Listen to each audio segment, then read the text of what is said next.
time for the Personal Finance Corner, and today we're going to talk about color-coded funds, and that's why Faye is in bright yellow as well. Faye?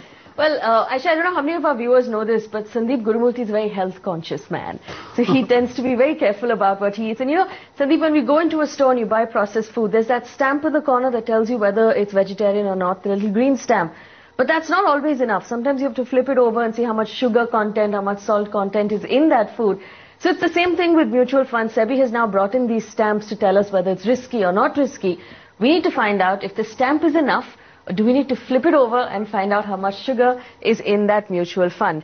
Now, in March this year, SEBI introduced product labeling for mutual funds. Now, what the idea with this is to use color codes. Starting the 1st of July, all mutual funds have color codes, so investors like you and me can find it easier to assess the risk associated with a particular scheme. Now, let's go over these color codes. There are 3 color codes. Blue means low risk, yellow means medium risk, and brown means high risk. Let me bring in Dhirendra Kumar to help us understand if just these 3 colors are enough to buy mutual funds, or do we really need to figure out a little more about these products? Dhirendra, thank you so much for joining us. We're talking about color codes on those mutual funds. Is it an attempt to simplify these products or perhaps oversimplify them? You know, about the color coding, SEBI had a compulsion or had a need to, simplify the comprehension of mutual fund. So from that standpoint, it is an interesting experiment. And it is correct, but I think it is trying to simplify a complex product with great, it is oversimplification, and I think that may be undesirable, because having this yellow, blue, and brown without the time frame, I think without the added rider what is the appropriateness, without the time frame, it may be an incomplete indicator, or it might provide a false comfort to investor that, here is a yellow thing, just go ahead, there is absolutely no risk, which may not be always true. There are even fixed income, as we saw in the last couple of weeks, investors got a nasty surprise. Likewise,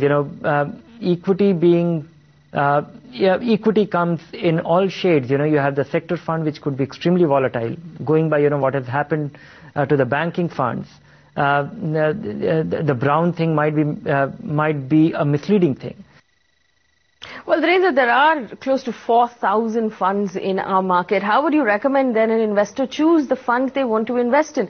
Is it just the color code? Apart from the color code, what else should they keep in mind when they're trying to pick a fund that suits their needs? Think of brown as a risky investment. It can go up and down in value substantially, and you will be at risk if you are investing for a short time frame. So when it comes to everything which is color coded brown, but after that you still have to take a call. You need more much finer framework to choose funds. I would say having those principles in place, without that understanding, and if you don't ask those questions, you will be at loss. You will be at a significant disadvantage. Don't think that these are simple products. And the mutual funds are simple. I think the number of funds being supplied or created by fund companies to solve people's specific problem, that creates a problem. That creates a problem of plenty and difficulty in selection or choosing. It creates great difficulty if investor has to choose from them. You should have your objectives clear, you should have your time frame clear, and have a clear roadmap. Don't be guided by these color codes. This is oversimplification. Well, we have a question from Umesh. He's a young man who has a similar problem right now. He's trying to figure out what funds to invest in. This is his first SIP, 5,000 rupees a month. He can't decide between an equity fund, a debt fund, or a balanced fund, and he has an investment horizon of 5 to 7 years. So for all of the viewers right now who want to buy their first mutual fund, Dhirendra, how should they go about doing it?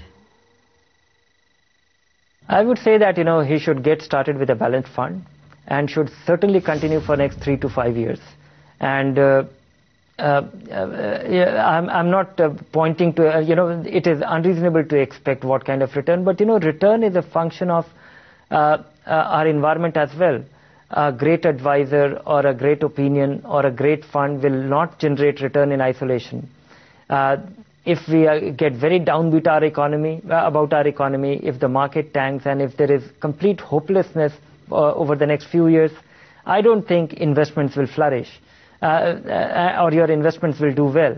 But my sense is that equities tend to deliver superior return over a long period of time. Last 4 or 5 years, it has been greatly disappointing. Reversion to mean is a very basic belief that I have.